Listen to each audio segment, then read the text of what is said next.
thank you for giving us the details, but more breaking news coming in. We are given to understand that Shaheen, who is a key suspect in the Delhi blast case, she was reportedly planning to create a Muslim girls and women as human bombs, according to the investigative agencies.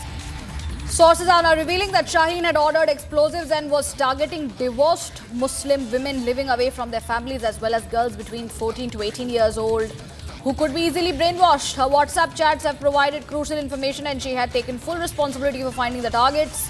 The operation was codenamed Mission Kafir, with human bombs referred to as Mujahid Jangju. Shaheen's plans have raised concerns about the radicalization of vulnerable individuals. Gursimran, my colleague, is joining us to give us more details.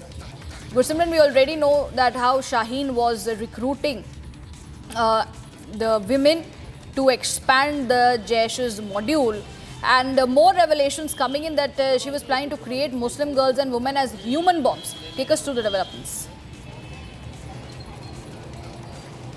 Yes, if we speak of this terror, Dr. Shaheen, she was, her every plan has been decoded in a stepped manner by the intelligences, and the operation Kafir that she was planning by radicalizing the young girls so that they can be made the Fidain bombers, that was her plan, and it has been surfaced prior to this attack, because there were several audios that have surfaced, including the alleged audio of Maulana Masood Azhar, in which he can be seen saying that they are preparing a women brigade also that will carry out the attack. So it was on the lines of that only, that they were trying to manifold this propaganda and this ideology of Jaish-e-Mohammed, and they were trying to radicalize, especially Dr. Shaheen. She was trying to radicalize the younger girls aged from 14 to 18 years old, so that they can be radicalized, those who are out from their homes in an environment, a secluded environment they are. So it was the attempt that they tried to make, but before they could actually work on that or could execute any such attacks, that was timely worked upon by the Jammu and Kashmir police when they busted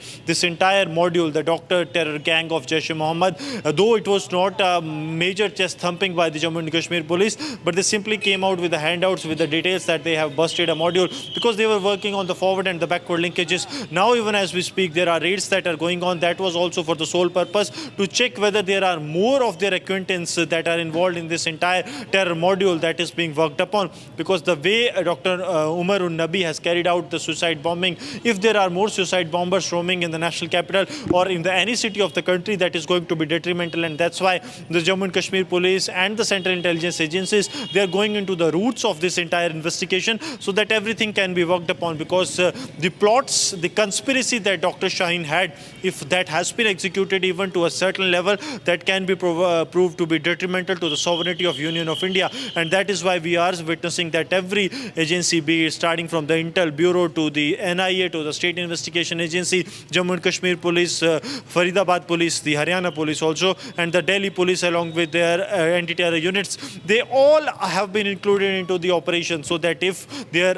arise even an iota of the suspicion on anyone, they be questioned. We have seen one of the doctors from the Haryana who was living in South Kashmir, Anantnag, working in the GMC Jammu, GMC Anantnag. She has also been called for the questioning, and her one of the mobile phones that was from a Chinese manufacturer, that was also taken into the custody, and the analysis of the phone is being done.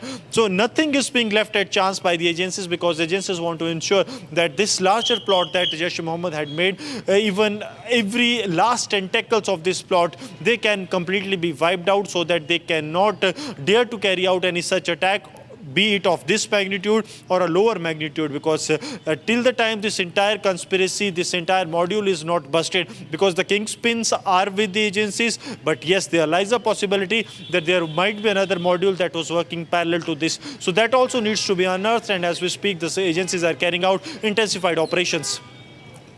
That's right, Gursimran. Very, very crucial information also there coming in regarding Shaheen, that she had taken full responsibility for finding out the targets, and they had named the operation, codenamed it as Mission Kafir. For the fact to understand that these people under their white coat were completely radicalized, and they were also, involved in extending their group and to build in and expand the Jaish module.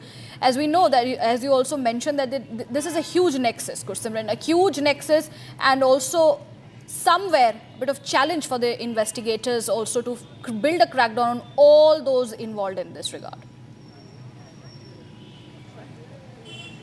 See, one thing is very clear that what these terror groups have done, that they have tried to shift from the old narrative. What they have tried to done, they want to send a message to the world community, these terror groups, that it is not the only uneducated youth that is getting into the terror ranks, and that's why we have seen that, like what Hizbul Mujahideen has done in the past, that they want to loop in the educated youth into the terror ranks so that they can actually glorify this, that see, the educated youth are coming to them.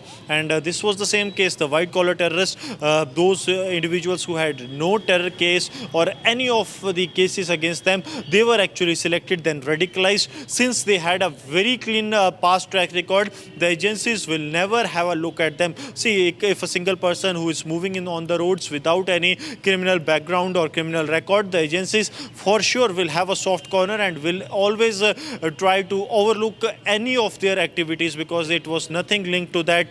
There were no past records of all these doctors when it comes to the terror conspiracy, except Dr. Nisar, and he was not directly associated with them, so it was completely overlooked what they were doing. But had the Jaish module, that poster module, not been worked upon by the Central Kashmir Police, the things would have been entirely different. And these attacks, that one attack that has taken place, it could have been multiple attacks that have taken place in different parts of the country, because the plan was not to carry out a single attack, but the plan was to carry out a series of these kind of attacks.